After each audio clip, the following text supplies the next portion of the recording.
जय हिंद. नमस्कार मित्रांनो. तर हे महाराष्ट्राच्या भूगोलाच्या रिव्हिजन संदर्भातलं हे 11वा नंबरचं लेक्चर आहे. याच्यामध्ये पण आपण इम्पॉर्टंट पॉईंट्सच बघणार आहोत की जे पॉईंट्स आपल्याला परीक्षेच्या दृष्टिकोनातून खूप IMP वाटत आहेत ते. आता याच्यामध्ये आपण पहिल्यांदा महाराष्ट्रातील खनिज साधन संपत्ती जी आहे त्याच्याविषयी एक थोडक्यात आढावा घेणार आहोत. बघा, आता महाराष्ट्रामधील खनिज साधन संपत्तीच्या अगोदर खनिजांचे प्रकार जे आहेत ते आपल्याला थोडे समजून घेतले पाहिजेत. वेगवेगळ्या प्रकारचे खनिजे आहेत, म्हणजे धातूचे खनिजे असतील, अधातू असतील किंवा ऊर्जा क्षेत्रामधील खनिजे असतील, म्हणजे ऊर्जा खनिजे असतील. तर याला आपण काय करू, थोडं समजून घेऊ. बघा, आता प्रमुख खनिजांच्या बाबतीमध्ये प्रमुख खनिजे यांचा विचार केला तर याच्यामध्ये मी म्हणलो एक धातूमध्ये असतात खनिजे, धातू असतील, त्याच्यानंतर अधातू असतील, इथं लिहितो बघा अधातू, आणि तिसरा प्रकार जो देण्यात आलेला आहे तो ऊर्जा खनिजे आहेत, ऊर्जा खनिजे.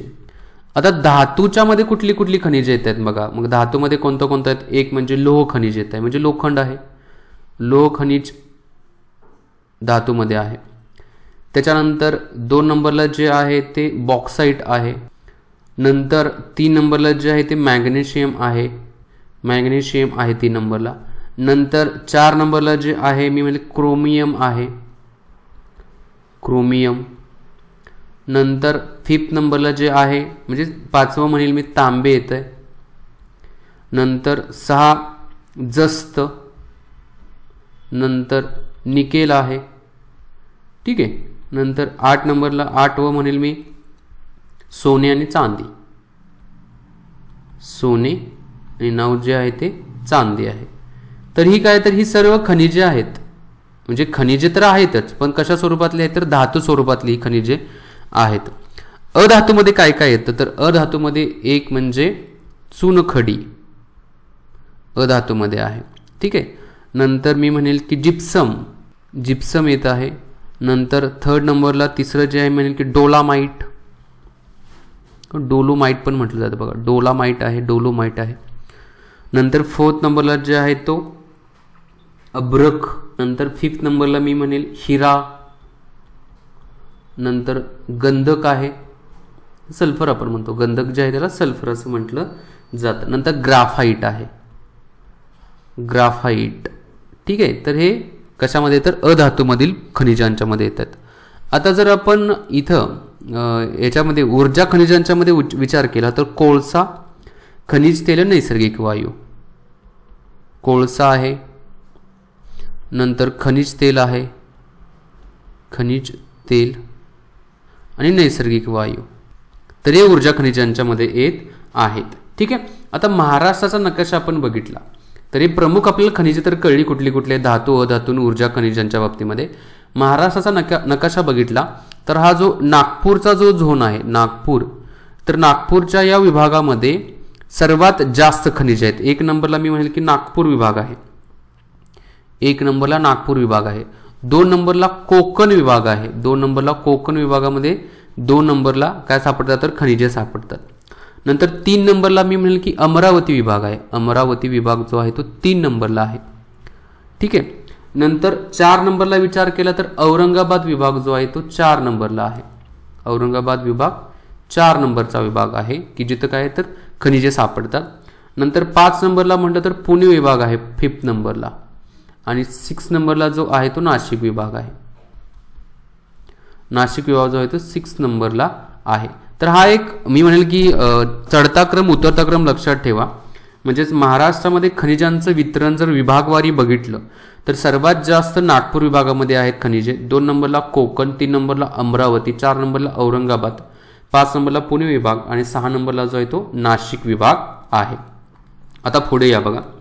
आता महाराष्ट्रामध्ये आपण लोह खनिजे जे आहे या लोह खनिजांच्या बाबतीमध्ये थोडक्यात एक आढावा घेऊ. बघा, लोह खनिजे नकाशाच्या आधारावरतीच मला वाटतं आपण एक आढावा घेऊ. लोह खनिजे बघितली तर महाराष्ट्रामधील चंद्रपूर, गडचिरोली या भागामध्ये लोह खनिजांचे साठे आहेत. बघा, सगळ्यात जास्त प्रमुख खनिज जे आहे ते चंद्रपूरमध्ये आहेत. आता चंद्रपूरमधील कुठं तर ठिकाण कुठलं तर ब्रह्मपुरी हे एक ठिकाण आहे. बघा, चंद्रपूरमधील ब्रह्मपुरी या ठिकाणी प्रमुख खाणी आहेत बघा लोह खनिजांच्या बाबतीमध्ये. लोह खनिजांचे साठे जे आहेत देशाच्या एकूण साठेच्या 20% साठे महाराष्ट्रामध्ये आहेत. बघा, देशाच्या एकूण साठेच्या 20% साठे महाराष्ट्रामध्ये आहेत.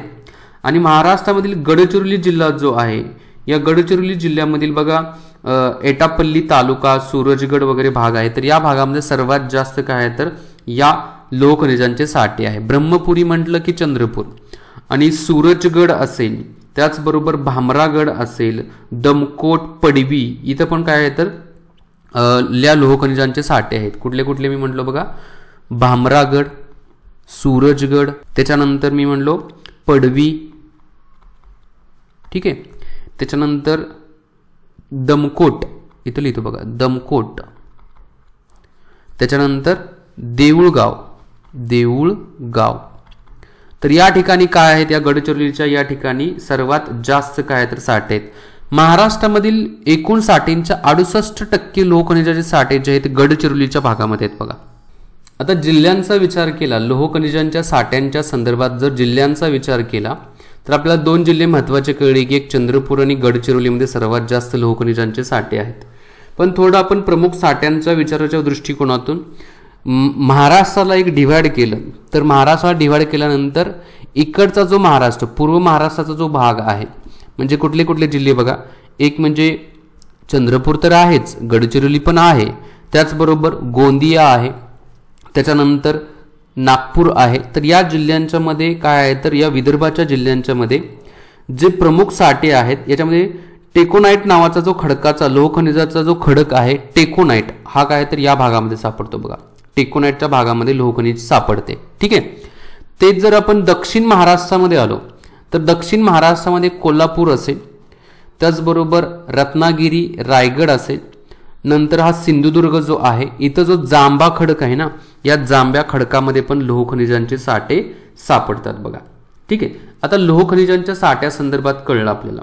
आता लोह खनिजांचे प्रकार थोडे आपल्याला माहिती पाहिजेत. एकूण काय आहे तर प्रकारामध्ये मॅग्नेटाइट, हेमेटाइट, लिमोनाइट असे काहीतरी प्रकार आहेत. तर आता हे जे मॅग्नेटाइट जो प्रकाराचा लोह खनिज जो आहे, मी शॉर्ट फॉर्म मध्ये बघा ह्याला लिहिल यम, मॅग्नेटाइट, MT मी लिहिते बघा. लक्षात ठेवायचं तुम्हाला, MT म्हणजे मॅग्नेटाइटच्या बाबतीमध्ये बोलत आहे. तर मॅग्नेटाइट ऍक्च्युली त्याला लिहिताना जे केमिकल नेम जे आहे ते Fe3O4 आहे. तर याच्यामध्ये लोहाचं प्रमाण जे आहे ते किती आहे तर 72% राहतं बघा. मॅग्नेटाइटमध्ये लोहाचं प्रमाण जे आहे ते 72% आहे. आणि हा काय तर उच्च दर्जाचा हाय क्वालिटी काय आहे तर लोह आहे, म्हणजेच हाय क्वालिटी आयर्न हा याच्यामध्ये दिसतो बघा, म्हणजे मॅग्नेटाइटमध्ये राहतो बघा. याचा रंग पूर्णपणे काय राहतो, तो रंग काळा आहे बघा, काळा. वाटलेस मी इथं मॅग्नेटाइट लिहितो, मॅग्नेटाइट, ठीक आहे. हा पहिला प्रकार झाला लोह खनिजामधला. दुसरा जो आहे तो आहे हेमेटाइट. आता या हेमेटाइटला बघा Fe2O3 असं म्हटलं जातं. हा जो आहे याच्यामध्ये लोहाचं प्रमाण किती आहे तर 70% लोहाचं प्रमाण असतं बघा हेमेटाइटमध्ये. आणि याचा रंग काळा प्लस लालसर असतो बघा, लालसर याचा रंग आहे, ठीक आहे. आता जो अग्निज आणि स्तरित खडकाचा जो प्रकार आहे ना, अग्निज आणि स्तरित खडकाच्या प्रकारामध्ये काय आहे तर हा हेमेटाइट सापडतो. मी काय लिहितो बघा, अग्निज आणि स्तरित खडक जो आहे, स्तरित खडकामध्ये सापडतो. मॅग्नेटाइट कुठे सापडतो मग, अग्निज तर आहेत, त्याचबरोबर रूपांतरित खडकामध्ये, रूपांतरित खडकामध्ये हा मॅग्नेटाइट सापडतो. ओके. नंतर तिसरा जो आहे तो लिमोनाइट. लिमोनाइट हा पण काय आहे तर लोहाचाच प्रकार आहे बघा. लिमोनाइटचं जे केमिकल नेम जे आहे ते FeOH असं आहे तर लिमोनाइटच्या बाबतीमध्ये आहे. 60% याच्यामध्ये लोहाचं प्रमाण असतं. मध्यम दर्जाचा काय आहे तर हा लोह आहे, मध्यम दर्जाचं लोह खनिज आहे. आणि हा स्तरित खडकामध्ये सापडतो. स्तरित खडकाचा जो प्रकार आहे याच्यामध्ये हा लिमोनाइट सापडतो. नंतर डी मध्ये येत आहे तो आहे सिडेराइट. सिडेराइट तर याला FeCO3 केमिकल नेम. याच्यामध्ये 48% लोह राहतं. कनिष्ठ दर्जाचा आहे बघा, हा कनिष्ठ दर्जाचं लोह जो आहे हे आहे. आणि हा आपण स्तरित खडकामध्ये सापडतो, स्तरित खडकामध्ये हा सापडतो. तर हे जे लोह खनिजाचे प्रकार आहेत थोडे माहिती असून दे. कारण याच्यावरती प्रश्न विचारला जाऊ शकतो. आता लक्षात ठेवताना आपल्याला कसं लक्षात ठेवायचं आहे, मॅग्नेटाइट, हेमेटाइट, लिमोनाइट आणि सिडेराइट. आता MH महाराष्ट्रावरून MH लक्षात ठेवा. सगळ्यात जास्त क्वालिटी चांगला असणारा मॅग्नेटाइट, 2 नंबरला हेमेटाइट, 3 नंबरला लिमोनाइट, 4 नंबरला सिडेराइट आहे. तर असे काय तर एकूण 4 प्रकार आहेत लोह खनिजाच्या बाबतीमध्ये. ओके, त्याच्यानंतर थोडं आपण बॉक्साईटच्या बाबतीमध्ये माहिती बघू. बघा आता हे जे बॉक्साईट आहे तर भारतामधील एकूण साठे जे आहेत त्याच्या 21% बॉक्साईटचे साठे महाराष्ट्रामध्ये आहेत. म्हणजे भारतामध्ये जर 100 साठे असतील तर 21 साठे जे आहेत ते महाराष्ट्रामध्ये आहेत. बघा बॉक्साईटचे. बॉक्साईटचा वापर कशासाठी केला जातो तर ॲल्युमिनियम तयार करण्यासाठी बॉक्साईटचा वापर केला जातो. नियर अबाउट 80% बॉक्साईट जे आहे ते ॲल्युमिनियम तयार करण्यासाठी याचा वापर केला जातो. आता सगळ्यात जास्त बॉक्साईट कोणत्या प्रकारच्या खडकात सापडतं तर जो जांभा खडक जो आहे, जांभा खडकाचा जो प्रकार आहे त्याच्यामध्ये बॉक्साईट सगळ्यात जास्त सापडतात. महाराष्ट्रामध्ये विचार केला तर कोणत्या कोणत्या जिल्ह्यांच्या ठिकाणी बघा बॉक्साईट आहे. मी जर नकाशामध्ये इथं दाखवलं, बॉक्साईटच्या बाबतीमध्ये जर नकाशामध्ये दाखवलं तर महाराष्ट्रामधील बघा रायगड जिल्हा, त्याच्यानंतर रत्नागिरी आणि सिंधुदुर्ग जांभा खडक आहे, या भागामध्ये बॉक्साईट सापडतो. नंतर सातारा आहे, सांगली आणि कोल्हापूर अशा एकूण 6 जिल्ह्यांच्या मध्ये बॉक्साईटचे साठे आहेत. बघा एक दक्षिण महाराष्ट्र आणि कोकणचा भाग आहे, त्या आधारावरती आपण बनवू शकतो. बघा इथं बॉक्साईटचे साठे सापडतात. नंतर तिसरा जो खनिजाचा प्रकार आहे थोडा आपल्याला बघायचा आहे तो मँगनीजच्या बाबतीमध्ये. बघा मँगनीज. आता मँगनीज जे आहे भारतामध्ये जे मँगनीजचे एकूण साठे त्याच्या 40% साठे त्या महाराष्ट्रामध्ये आहेत. बघा लक्षात घ्या मँगनीजचे साठे किती जास्त आहेत. बघा आता जो धारवाड श्रेणीमधला जो खडक आहे ना, या धारवाड श्रेणीमधील खडकामध्ये मॅग्नीज सापडतं. बघा धारवाड श्रेणी खडक जो आहे याच्यामध्ये मॅग्नीज सापडतं. आपण बघितलं धारवाड श्रेणीचा खडक जो आहे कर्नाटकच्या रिजनमध्ये, महाराष्ट्राच्या खालच्या दक्षिण महाराष्ट्राच्या भागामध्ये सापडतो. आता धारवाड श्रेणीच्या खडकामध्ये काय सापडतो तर हा मॅग्नीज सापडतो. आता या मॅग्नीजला फेरो मॅग्नेट म्हटलं जातं. बघा फेरो मॅग्नीज म्हटलं जातं. का म्हटलं तर फेरो मॅग्नीज हे म्हणण्याचं कारण म्हणजे मॅग्नीज हे लोह प्लस लॅटेराइट या दोघांना एकत्रित करून मॅग्नीज, तिघांना एकत्रित करून मॅग्नीज सापडतं. त्याला फेरो मॅग्नीज असं म्हटलेलं आहे.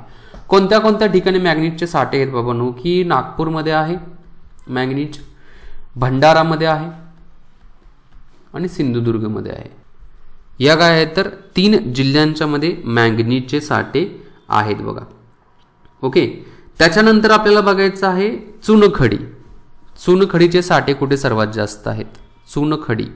चुनखडीच्या बाबतीमध्ये विचार केला तर एकूण भारतामध्ये साठे त्याच्या 9% साठे महाराष्ट्रामध्ये चुनखडीचे आहेत. ओके. विंध्य खडकाचा जो प्रकार आहे, विंध्य खडक प्रकार, तर त्याच्यामध्ये चुनखडीचे साठे सापडतात. महाराष्ट्रामध्ये चुनखडीचे खडक जो आहे तो चंद्रपूर, यवतमाळ, त्याच्यानंतर गडचिरोली, त्याच्यानंतर नागपूर आणि नांदेड, तर या जिल्ह्यांच्या मध्ये चुनखडीचे साठे सापडतात. ठीक आहे. तर आपल्याला बऱ्यापैकी कळलं की कोणत्या ठिकाणी कोणत्या कोणत्या प्रकारचे जे साठे आहेत ते सापडत आहेत. बघा खूप इम्पॉर्टंट आहेत, हे आपल्याला लक्षात ठेवलं पाहिजे. ठीक आहे. चला आपण पुढे बघू. आता महाराष्ट्रातील ऊर्जा संसाधने बघू. बघा महाराष्ट्र ऊर्जा संसाधने कुठली कुठली आहेत संसाधने ऊर्जेच्या बाबतीमध्ये? बघा एक पारंपरिक ऊर्जा साधने आणि अपारंपरिक ऊर्जा साधने असे 2 प्रकार असतात. बघा पारंपरिक आणि दुसरा जो आहे तो अपारंपरिक. आता पारंपरिकचा विचार केला तर याच्यामध्ये दगडी कोळसा येतो, 2 नंबरला खनिज तेल येतं, त्याच्यामध्ये खनिज तेल, नंतर 3 नंबरला नैसर्गिक वायू आहे, नैसर्गिक वायू नॅचरल गॅस, 4 नंबरला जलविद्युत आणि 5 नंबरला अणु. हे पारंपरिक मध्ये येतात. अपारंपरिक मध्ये कुठले कुठले येतात? सौर ऊर्जा, पवन ऊर्जा, पवनचक्की, पवन ऊर्जा, नंतर भू औष्णिक ऊर्जा, भू औष्णिक ऊर्जा, जिओथर्मल एनर्जी आपण म्हणतो त्याला. नंतर सागरी लाटा, भरती ओहोटीच्या मार्फत पण एनर्जी निर्माण केली जाते बघा. टायडल एनर्जी आपण त्याला म्हणतो. ठीक आहे. आता आपण बघायच्या थोड्या पारंपरिक ऊर्जांच्या संदर्भातली माहिती बघू. पारंपरिक ऊर्जा. पारंपरिक ऊर्जांच्या मध्ये आपण थोडं दगडी कोळसा जो आहे या दगडी कोळशाच्या बाबतीमध्ये माहिती बघू, कारण दगडी कोळशावरती पण प्रश्न बरेच विचारतात. त्यामुळे आपल्याला पहिल्यांदा दगडी कोळशाला बघून घेऊ बघा. दगडी कोळसा. आता दगडी कोळशाचा जर विचार केला याच्यामध्ये काय काय इम्पॉर्टंट आहे बघा. एक म्हणजे दगडी कोळसा तयार होण्यासाठी बघा एक स्तरित खडकाचा जो प्रकार आहे या स्तरित खडकाच्या प्रकारामध्ये आणि थोडं पाण्याचं थोडं प्रमाण असतं ना त्या ठिकाणी हा दगडी कोळसा तयार होतो. ओके. स्तरित खडकामध्ये, स्तरित खडक याच्यामध्ये दगडी कोळसा तयार होतो. पहिला मुद्दा झाला. दुसरा मुद्दा जो आहे याच्या निर्मितीसाठी बघा जे सेंद्रिय पदार्थ असतात ना, सेंद्रिय पदार्थ वनस्पतीपासून बनलेले पदार्थ हे जमिनीमध्ये जातात. वनस्पती जमिनीमध्ये मरून पडते, प्राणी मरून पडतात, ते कुजतात, कुजून ते एकमेकांच्या थर साठत जातून त्याच्यापासून दगडी कोळसा तयार होत असतो बघा. देशामधील एकूण साठ्यांच्या 4% साठे जे आहेत दगडी कोळशाचे ते महाराष्ट्रामध्ये आहेत. 4% साठे जे आहेत ते दगडी कोळशाचे महाराष्ट्रामध्ये आहेत. आणि महाराष्ट्रामध्ये जर विचार केला तर जे वैनगंगा नदीचं खोरं आहे ना, वैनगंगा, या वैनगंगा नदीच्या खोऱ्यामध्ये दगडी कोळशाचे साठे जास्त आहेत. नदीच्या खोऱ्यामध्ये दगडी कोळशाचे साठे काय तर जास्त आहेत बघा. आता हे दगडी कोळसा आपल्याला माहिती आहे महाराष्ट्राच्या बाबतीमध्ये 4% आहेत. पण महाराष्ट्रामध्ये कशा प्रकारचा दगडी कोळसा सापडतो तर उच्च व मध्यम प्रकारचा दगडी कोळसा महाराष्ट्रामध्ये सापडतो. दगडी कोळशाचा वापर काय असतो बघा. पहिला वापर जो आहे तो इलेक्ट्रिसिटी जनरेशनसाठी केला जातो. याला मी म्हणेल की वीज निर्मितीसाठी दगडी कोळशाचा वापर केला जातो. दुसरा जो आहे रेल्वे इंजिनसाठी, पूर्वी केला जात होता रेल्वे इंजिनसाठी, आता वेगवेगळ्या प्रकारचे आले. इलेक्ट्रिसिटीवरती पण रेल्वे इंजिन पळते बघा. लोखंडावरती प्रक्रिया करण्यासाठी दगडी कोळशाचा वापर केला जातो. नंतर 4 नंबरला डांबर तयार करण्यासाठी दगडी कोळशाचा वापर केला जातो. पण आता डांबराच्या जागी काय आहे तर सिमेंटचे रोड वगैरे आहे, त्यामुळे डांबर तयार करायची आता काही गरज आहे का नाहीये, तर याचा वापर केला जातो. आता दगडी कोळशाचे एकूण काय तर प्रकार देण्यात आलेले आहेत बघा. 5 प्रकार आहेत दगडी कोळशाचे. एकूण 5 प्रकार आहेत. 5 प्रकार. पहिला प्रकार जो आहे त्याला अँथ्रासाइट म्हणतो बघा. अँथ्रासाइट फर्स्ट प्रकार जो दगडी कोळशाचा. आता अँथ्रासाइट हा दगडी कोळशाचा जो प्रकार आहे याच्यामध्ये 95% कार्बन असतं बघा. दगडी कोळसा इन द सेन्स की कार्बनचंच प्रमाण सगळ्यात जास्त असेल की हायर क्वालिटी दगडी कोळसा झाला ना, तो म्हणजे अँथ्रासाइट झाला. 2 नंबरला जो आहे तो बिटुमिनस. तर याच्यामध्ये 70 ते 80% कार्बनचं प्रमाण असतं बघा. 70 ते 80% कार्बनचं प्रमाण असतं. 3 नंबरला जो आहे तो लिग्नाइट. याच्यामध्ये 40 ते 60% कार्बनचं प्रमाण असतं. 40 ते 60% कार्बनचं प्रमाण असतं. 4 नंबरला आहे तो पीट. याच्यामध्ये सगळ्यात म्हणजे सर्वात कमी प्रतीचा कोळसा मी म्हणलं की 30 ते 40% कार्बनचं प्रमाण असतं. आणि सगळ्यात खायचा निकृष्ट दर्जाचा जो अत्यंत निकृष्ट दर्जाचा आहे त्याला 5 कॅनल म्हटलं जातं बघा. कॅनल अत्यंत निकृष्ट दर्जाचा हा काय झाला तर कोळसा आहे. म्हणजे साधारणतः मी म्हणेल की याच्यामध्ये 10 ते 20% कार्बनचं प्रमाण असतं बघा कॅनलमध्ये. महाराष्ट्रामध्ये एकूण साठेचे 4% साठे जे आहेत ते दगडी कोळशाचे आहेत. आता प्रमुख साठे कुठे कुठे आहेत बघा. जिल्ह्यांचा विचार केला तर जिल्ह्यांच्या मध्ये प्रमुख साठे कुठे आहेत बघा. आपण नकाशामध्ये जाऊन बघू. नकाशामध्ये कोळशाचे साठे. ओके. आता इथं बघायचे आहेत आपल्याला दगडी कोळशाचे साठे कुठे कुठे आहेत. पेन मी हा घेतो बघा, नाही तर हा घेतो पेन. दगडी कोळशाचे साठे एक म्हणजे चंद्रपूरमध्ये. इथे चंद्रपूरमध्ये दगडी कोळशाचे साठे जास्त आहेत. म्हणजे नियर अबाउट 70% राज्यातील एकूण साठे त्याचे 70% साठे जे आहेत ते चंद्रपूर जिल्ह्यामधील बल्लाळपूर या ठिकाणी सापडतात. बल्लाळपूर या ठिकाणी हे साठे आहेत. मग बाकीचे कुठले तेलवासा, राजुरा, नंतर मांजरी आणि वरोरा या ठिकाणी पण दगडी कोळशाच्या खाणी आहेत. चंद्रपूरमधील भल्लार आहे वाटतं पूर या ठिकाणी. त्याचबरोबर राजुरा, त्याच्यानंतर तेलवसा, ठीक आहे. त्याच्यानंतर मांजरी. तर या ठिकाणी दगडी कोळशाचे साठे आहेत. जवळपास 70% महाराष्ट्रातील दगडी कोळशाचे साठे चंद्रपूरमध्ये आहेत. 2 नंबरला नागपूर आहे बघा, या नागपूरमध्ये सेकंड नंबरला आहे. नागपूरमध्ये पण दगडी कोळशाचे साठे आहेत. नियर अबाउट 23% आसपास साठे या ठिकाणी आहेत बघा. 23% साठे आहेत नागपूरमध्ये. नागपूरमधील बघा, नागपूर या जिल्ह्यामधील कामठी, उमरेड, सावनेर आणि बोखारा. कामठी, उमरेड, सावनेर आणि बोखारा या ठिकाणी दगडी कोळशाच्या काहीतरी खाणी आहेत. नंतर 3 नंबरला जो आहे तो यवतमाळ आहे. यवतमाळमध्ये 19.2% दगडी कोळशाचे साठे आहेत. आणि या ठिकाणी बघा वणी, राजूर आणि दुर्गापूर, आणखी काय मोरेगाव या ठिकाणी दगडी कोळशाच्या खाणी आहेत. नेक्स्ट जे आहे ते वर्धा जिल्हा बघा, इथं वर्धा. तुमच्या लक्षात येते का, नागपूर, वर्धा, यवतमाळ, चंद्रपूर इथं दगडी कोळशाचंही काय तर हबच आहे बघा.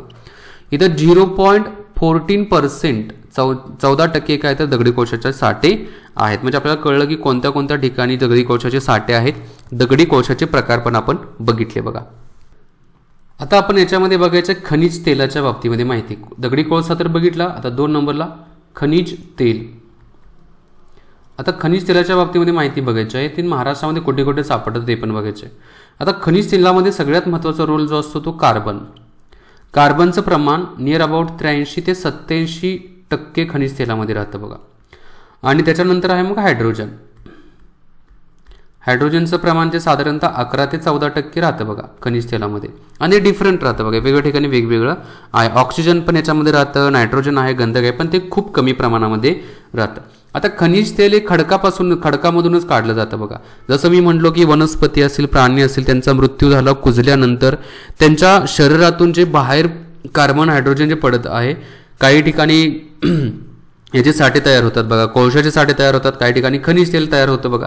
तुम्ही जर इकडच्या साईडला गेला म्हणजे सौदी अरेबिया वगैरे त्या ठिकाणी, तर त्या ठिकाणी बघा खूप मोठ्या प्रमाणामध्ये खनिज तेलाचे साठे आहेत. कारण खूप हजारो लाखो वर्षापूर्वी त्या ठिकाणी जी काही वनस्पती असेल, साधन संपत्ती वगैरे असेल, ती काही तिथं कुजून गेलेली होती वनस्पती. त्याच्यातून इथं त्या ठिकाणी खनिज तेलाचे खूप मोठ्या प्रमाणामध्ये साठे आहेत बघा. आता पहिल्यांदा भारतामध्ये खनिज तेलाच्या संदर्भातला रिसर्च झाला असेल तर तो 1882 मध्ये. आणि त्या रिसर्चच्या बेसिसवरतीच बघा आसाम राज्यामधील दिग्बोई या ठिकाणी बघा, दिग्बोई या ठिकाणी खनिज तेलाची पहिला जो साठा सापडलेला होता बघा, फर्स्ट साठा जो आहे तो दिग्बोई या ठिकाणी सापडलेला होता. त्याच्यानंतर 1964 मध्ये 1964 ते 67 या 3 वर्षामध्ये बघा भारताने, इंडियाने बघा रशियाच्या मदतीने बॉम्बे हाय ठिकाणी, हे एक ठिकाण आहे मुंबईपासून साधारणतः 150 किलोमीटरच्या अंतरावर, 150 ते 250 किलोमीटरच्या अंतरामध्ये अरबी समुद्रामध्ये आहे. तर या ठिकाणी पण खनिज तेलाचे साठे सापडलेले होते. आता ही जे बॉम्बे हाय जे आहे हे आता ONGC कंपनी ऑपरेट करत आहे. म्हणजे ONGC कंपनीकडे याचीच पूर्ण अथॉरिटी देण्यात आलेली आहे. त्याचबरोबर रायगड जो जिल्हा आहे, या रायगड जिल्ह्यामधील उरण या ठिकाणी पण ह्या खनिज तेलाचे साठे सापडलेले आहेत. वसईच्या ठिकाणी पण सापडलेले आहेत. खनिज तेलाचा वापर कशासाठी केला जातो? घरगुती गॅस, डोमेस्टिक गॅस असेल, हवाई इंधन असेल, म्हणजे विमानाचं इंधन जे आहे फ्युएल म्हणून पण या खनिज तेलाचा वापर केला जातो. त्याचबरोबर मी म्हणजे रॉकेल तयार करण्यासाठी पण, केरोसिन रॉकेल तयार करण्यासाठी पण या खनिज तेलाचा वापर केला जातो. ठीक आहे. त्याच्यानंतर नेक्स्ट आहे ते नैसर्गिक वायू, नॅचरल गॅसच्या बाबतीमध्ये बघा. आता याच्या बाबतीमध्ये काय फॅक्ट्स बघायचे आहेत बघा. खनिज तेलाच्याच भागामध्ये बघा नॅचरल गॅस असतो बघा.